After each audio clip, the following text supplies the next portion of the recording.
Turçadan yittilərə. Yitirdilərə beçələri. Başdan bəri organizasiyalar, şot diyaq, beçələri içəriyə girəndən son nimə üçün provokasiya etdilər? Nimə üçün baydaq bastılar? Beçələr üçün basılmadı ya baydaq. Özünün götünün şkurasını kurtarmaq üçün basıldı ya. Ama Allah'ın büyük, tamam mı? Allah'ın büyük. Uların üstündən, uların kıyın durumundan peydalanıp, öz sığınmasına peyda toplayacak adamları Allah'ım görötan. İnşallah sürüm süründürsün Rabbim sebep olanları. İnşallah sürüm süründürsün. Beçələr içeride vaxtı ay söymənglər, Turçanın hökumətine söymənglər, bunlara zarar verəsilər. Yok, adam biraz akıllı olmalı ya. Aydotan gəpini, edotan gəpini bilməlidir ha.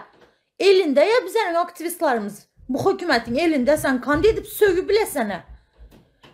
Baştan bəri həmməzadı kılıfına uygun bile planirvunna həmməsi. Türkmenistan hökuməti bile planirvunna həmməzad. Beçələrin yoğuna yandılar, indi yok, ikisiyem yok. Kanı zor malumat alattınızlara sizler. Konkret malumat alattınızlara. Alınlar kanal şereke bile Abdullah nerede? İçeride adamınızlar bara sizlerin.